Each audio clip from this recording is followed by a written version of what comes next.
बिस्मिल्लाहिर्रहमानिर्रहीम। अस्सलाम वालेकुम नादरीन, आप यूट्यूब चैनल देख रहे हैं। मैं इमरान खान हूँ। नादरीन, सबसे पहले तो ये है कि स्ट्रीट मूवमेंट जो इमरान खान साहब ने कहा था वो अब शुरू होगी।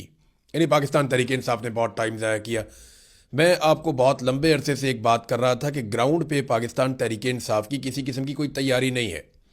बेशक इनके पास बहुत ज़्यादा सपोर्ट है पब्लिक की, लोग अभी ये इलेक्शन करवा दें तो इनको बहुत ज़्यादा वोट पड़ जाएंगे, लेकिन तहरीक चलाने के लिए ग्राउंड पे जो तैयारी होती है वो पाकिस्तान तहरीक इंसाफ ने नहीं की। देखिए ना, इस वक्त जो निज़ाम है वो बहुत ताकतवर है, उनके हाथ में बंदूक है और वो हर तरह की बेशर्मी पे तुले हुए हैं। यानी वो इंसानों को गोलियां भी मार सकते हैं, उन्होंने मारी भी हैं। तो ऐसे में आप एक हजूम के ज़रिए से या थोड़े बहुत लोगों के ज़रिए से आप इनका किबला ठीक नहीं कर सकते। आपको बहुत बड़ी तादाद में नौजवान चाहिए होंगे, और वो नौजवान जो ऑर्गेनाइज हों, जिन्हें पता हो कि उन्होंने क्या करना है और किस तरीके से पुरअमन रहते हुए पाकिस्तान को बचाते हुए उन्होंने इन जालिमों से निजात हासिल करनी है। तो इसके लिए पूरा एक साइंटिफिक तरीक़ाकार होना चाहिए था, जो अभी तक अडॉप्ट नहीं किया गया। हाँ, ये ज़रूर हुआ कि कुछ विजुअल्स बनते रहे। सुहेल अफरीदी साहब गाड़ी पे चढ़ जाते थे, उनके साथ और नौजवान चढ़ जाते थे, एक मोमेंटम बनता था, ये जहाँ जाते थे। अभी भी सुहेल अफरीदी किसी भी शहर में चले जाएं, 10-20 हज़ार बंदा निकल आएगा, हो सकता है इससे ज़्यादा भी निकल आए। तो हज़ारों बंदे तो निकल ही आते हैं जहाँ पे भी जाते हैं आप। पॉलिटिकल फिगर है, इमरान खान ने वज़ीर आला बनाया, पाकिस्तान तहरीक इंसाफ मकबूल है। जिस बाज़ार से आप गुजरेंगे, जिस शाहराह से आप गुजरेंगे, लोग तो आ जाएंगे। लेकिन क्या वो एक मुनज़्ज़म ऐसी फोर्स है जो जिसको आप जो कहें वो उस हद तक जाए और इमरान खान की रिहाई के लिए कोशिश करे? तो अब इन्होंने एक्चुअली जो स्ट्रीट मूवमेंट है उसका आगाज़ कर दिया है। लेकिन इससे पहले मैं आपको ये बताऊं कि रमज़ान शुरू हो गया और पाकिस्तान तहरीक इंसाफ ने जो धरने दिए थे वो धरने उनकी क़यादत ने ख़त्म कर दिए। तहरीक तहफ़्फ़ुज़ आईन पाकिस्तान ने ख़ुद ऐलान किया कि जनाब रमज़ान शुरू हो रहा है और हमने धरने जो है वो अपने ख़त्म कर रहे हैं।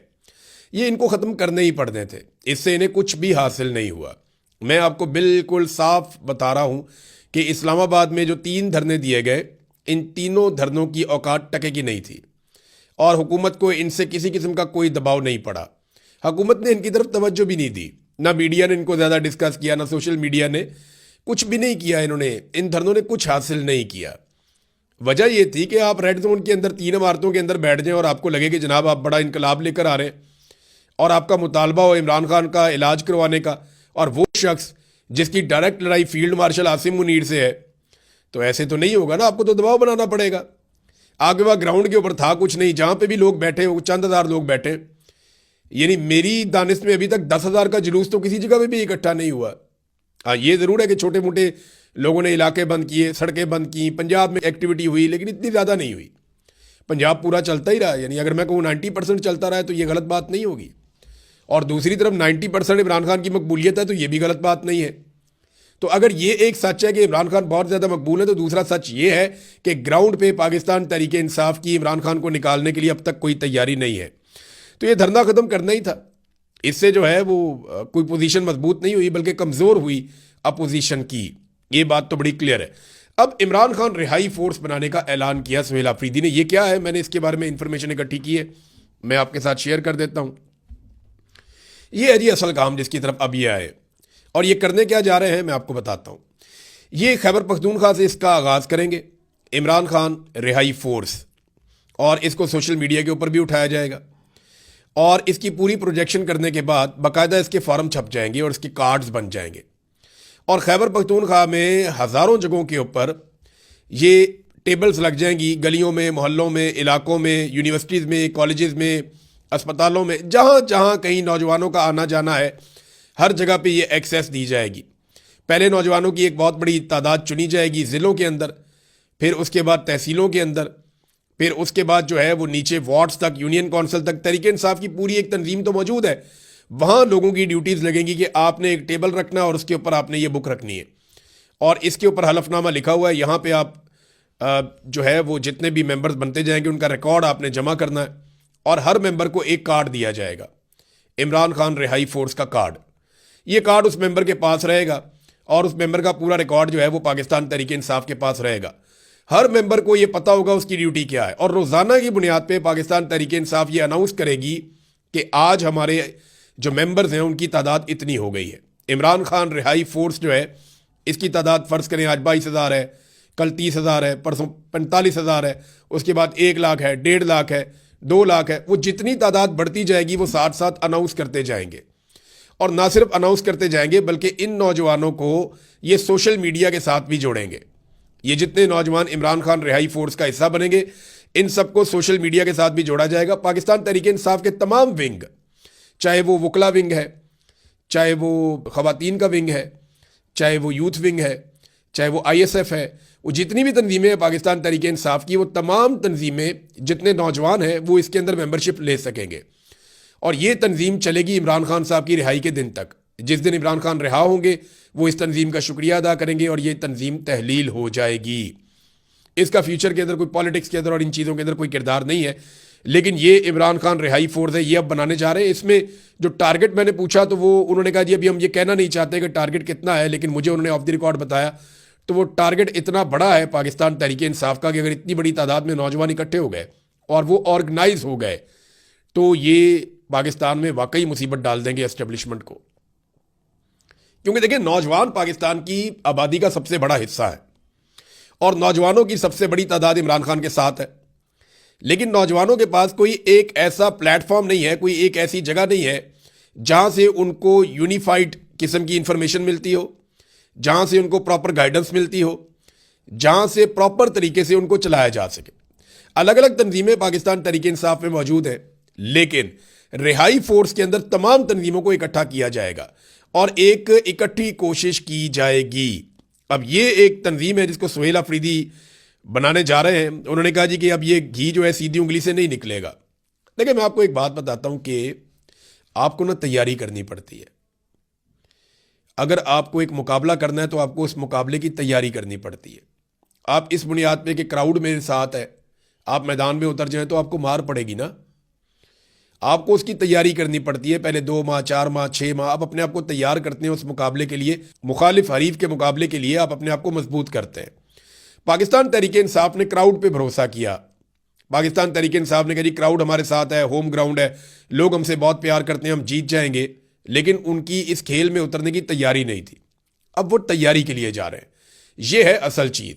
अगर ये फोर्स बन जाती है और लाखों नौजवानों की जेब में कार्ड होता है इमरान खान का और वो सारे नौजवान इकट्ठे होकर निकलते हैं, तो ये उनके लिए एक बहुत बड़ा ऑनर होगा फ्यूचर में कि उन्होंने एक बड़ी तहरीक चलाई थी। अब रोज़ाना की बुनियाद पर यह ऐलान करेंगे और तमाम तंजीमें इसका हिस्सा बनेंगी और फिर हलफ भी लिया जाएगा।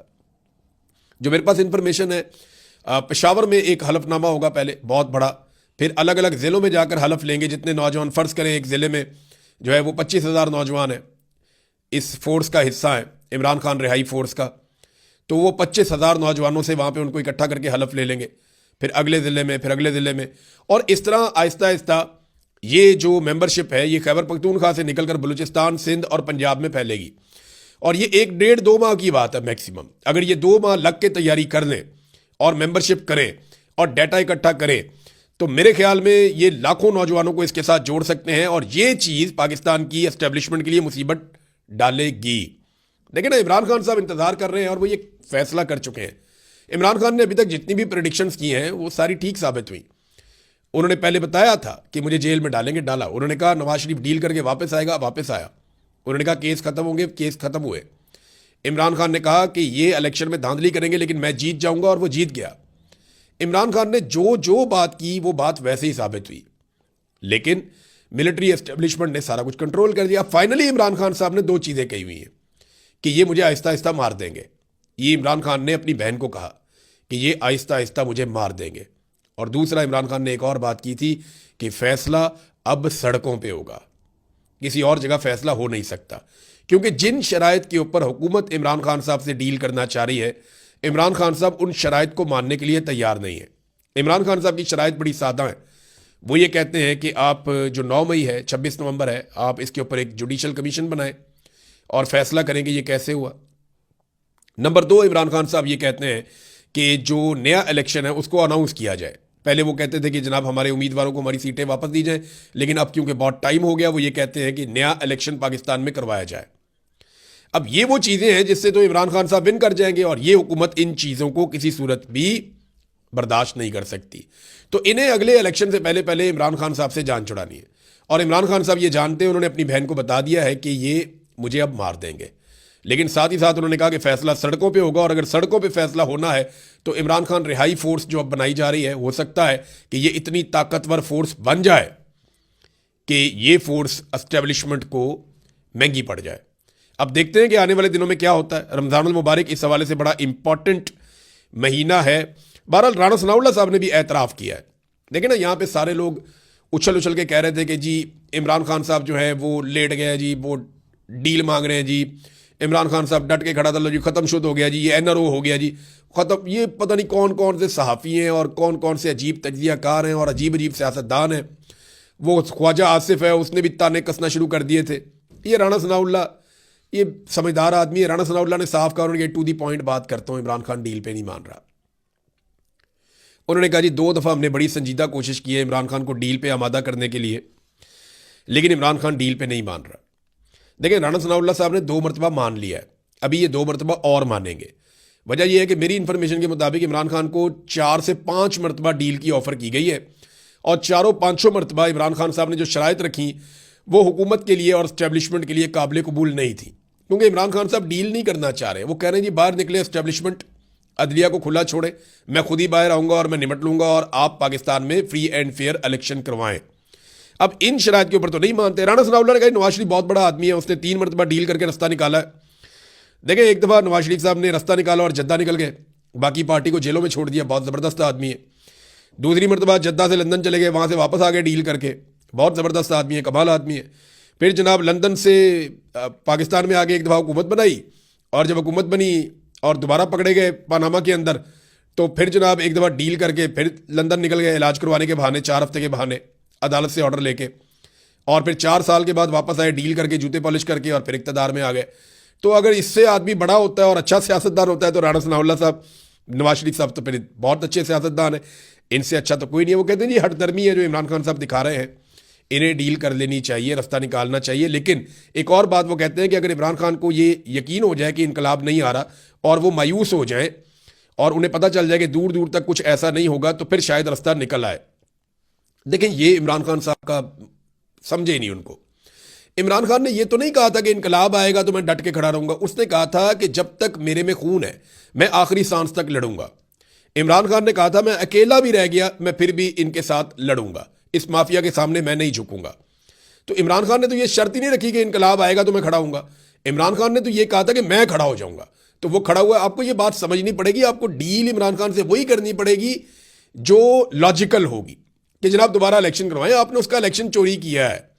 इमरान खान आपको 4 सीटें नहीं छोड़ रहा था, आपने पूरी हुकूमत चोरी कर ली उसकी। वो आपको छोड़ेगा? वो नहीं छोड़ेगा आपको। ये बात आप अपने जहन में रख लें। खुर्रम ज़ीशान साहब ने एक बात की है, और पाकिस्तान तहरीक इंसाफ के लिए तो ये तकलीफ दे बात होनी चाहिए। उन्होंने कहा जी कि इमरान खान ने इस मरतबा मेरे पाकिस्तानियों कहकर कोई पैगाम नहीं भिजवाया। उसने अपने अवाम को मुखातिब नहीं किया, उसने अपनी बहनों से कहा कि मेरे लिए आवाज़ उठाएं, क्योंकि इमरान खान ने अपने अवाम का बहुत इंतज़ार किया है। लेकिन नाज़रीन, सुहेल अफरीदी के हवाले से मैं आपको एक चीज़ बताऊं। अभी ये बात भी हो रही थी, इमरान खान की बहन ने भी की कि वो आकर बैठ गया और लगता है कि सुहेल अफरीदी की जगह ले लेगा। तो ये गंडापुर के बारे में बात हो रही है, और मैंने आपको कल बताया भी था पिछले वीलॉग में कि गंडापुर के दिमाग में ये बात एस्टेब्लिशमेंट ने फिट कर दी है, और एस्टेब्लिशमेंट के ज़राए ये कह भी रहे हैं कि सुहेल अफरीदी को नाअहल करने के बाद गंडापुर को वज़ीर आला बनाया जाएगा खैबर पख्तूनख्वा का। जितना मैं पाकिस्तान तहरीक इंसाफ को समझता हूँ और जितने मेरे राब्ते हैं, मेरी नज़र में कोई भी बन जाएगा तहरीक इंसाफ में से वज़ीर आला, गंडापुर नहीं बनता। और अगर गंडापुर को ज़बरदस्ती वज़ीर आला बना भी दिया गया ना, तो गंडापुर साहब की सियासत तबाह हो जाएगी। उन पर बहुत तनकीद हो रही है इस वक्त पाकिस्तान तहरीक इंसाफ में। वो इक़्तिदार की राहदारियों में वज़ारत आला का रास्ता ढूंढते ढूंढते अपनी सियासी इज्जत गंवा बैठे हैं। और गंडापुर साहब का भी बड़ा लंबा करियर पड़ा है, उन्हें अपनी साख खराब नहीं करनी चाहिए थी, लेकिन वो जुआ खेल रहे हैं। अब अगर सुहेल अफरीदी को नाअहल कर दिया गया तो क्या होगा? देखिए, सुहेल अफरीदी को नाअहल करके पाकिस्तान की एस्टेब्लिशमेंट बहुत बड़ी गलती करेगी, क्योंकि सुहेल अफरीदी जितना बड़ा लीडर अब है, इससे 10 गुना बड़ा लीडर बन जाएगा नाअहल होने के बाद। फिर लोग इसकी ज़्यादा बड़े पैमाने पर बात सुनेंगे, नौजवान इसके साथ ज़्यादा ताकत से खड़े होंगे। और फिर याद रखिएगा कि सुहेल अफरीदी के पास करने के लिए कोई और काम भी नहीं होगा, फिर वो ये रिहाई फोर्स के ऊपर ही काम करेगा। तो एस्टेब्लिशमेंट को ये वाला फैसला करने से पहले ये वाली बात सोचनी पड़ेगी। नाजरीन, ये जो टाउट्स हैं ना, इनके बारे में मैं एक बात कहना चाहता हूँ। ये बार बार कहते हैं ना कि सोशल मीडिया इमरान खान को बाहर नहीं आने देता, बहनें नहीं आने देती, पार्टी नहीं आने देती, और कुछ सहाफ़ी हैं वो नहीं आने देते। तो मैं एक बात कहता हूँ कि ये क्यों ये बात नहीं करते कि इमरान खान को गैर कानूनी तौर पर जेल में डाला गया। जो लोग इमरान खान के हक में बात करते हैं या ये बात करते हैं कि उसके साथ जुल्म हो रहा है, ज़्यादती हो रही है, उनको ये ब्लेम करते हैं कि ये इमरान खान को बाहर नहीं आने दे रहे। और जो लोग जुल्म कर रहे हैं, जबर कर रहे हैं, जो हुकूमत के अंदर हैं, जो आसिम मुनीर और उनकी एस्टेब्लिशमेंट है, उनके ऊपर ये तनकीद नहीं करते। भाई जालिम के खिलाफ बोलो ना, मजलूम को क्यों निशाना बनाते हो? ये एक अजीब तरह की बेशर्मी है जो मैं पाकिस्तान में अब लगातार देख रहा हूँ। नाजरीन, दो खबरें ऐसी हैं जो मैं आपके साथ शेयर करना चाहूँगा। उनमें एक तो अच्छी खबर यह है कि शुक्रिया अदा करना चाहता हूँ मैं जस्टिस मियाँ गुल हसन औरंगज़ेब साहब का, सुप्रीम कोर्ट ऑफ पाकिस्तान के जज हैं, और जस्टिस नईम अख्तर अफगान साहब का। इन दोनों जज साहिबान के सामने मैंने आपको बताया था केस लगा हुआ था सोराब बरकत साहब का, और सोराब बरकत को इन्होंने फौरी तौर पे जमानत दे दी। यानी जैसे ही सुप्रीम कोर्ट में ये मामला गया, जमानत फौरन हो गई। अब एक और केस के अंदर मजूका साहब ने जनाब रिमांड दे दिया था, दोबारा से वो जमानत मुअत्तल कर दी थी, तो वो ज़मानत मुअत्तली हो गई है। वो मामला इस्लामाबाद हाई कोर्ट में है, उम्मीद है अगले हफ्ते वहाँ से भी ज़मानत हो जाएगी। लेकिन तमाम जो जजेज़ हैं उनको ये सोचना चाहिए कि सुप्रीम कोर्ट ने उस केस में फ़ौरन ज़मानत दे दी जिसको आपने इतने लंबे अरसे से लटका कर रखा हुआ था बिला वजह। तो डर को उतारें, खौफ को उतारें, आप अपनी इज्जत करवाएं और अपनी इज्जत बहाल करवाएं, वरना अदलिया का लोग मजाक उड़ा रहे हैं। ये जिस तरीके से आप भोंडे किस्म के मुकदमात को लटका कर रखते हैं, उससे अदलिया का मजाक बन रहा है और कुछ नहीं हो रहा। सोराब तो बाहर आ जाएगा आज नहीं तो कल, लेकिन अदलिया की क्रेडिबिलिटी वापस नहीं आएगी। ईमान मजारी और हादी अली चट्टा की दरखास्तें जो हैं 24 को, जो उनके खिलाफ फैसला दिया गया पिछले महीने, एक महीने के बाद अब लगाई गई है 19 फरवरी को जस्टिस मोहम्मद आसिफ साहब इनकी अदालत में। ये वो जज साहब हैं जिनके बेटे ने 2 खवातीन को कुचल के कत्ल कर दिया था और फौरी तौर पे छूट के घर चला गया था। अब देखना यह है कि इनके बेटे ने 2 कत्ल किए और छूट के बाइज्जत बरी होकर घर चला गया, और इनके पास केस आया सिर्फ एक ट्वीट का। तो वो मियाँ बीवी घर जाते हैं या नहीं जाते? ये जज का इम्तिहान है। कल हम इस जज का इम्तिहान लेंगे और फिर देखते हैं कि जज साहब क्या करते हैं।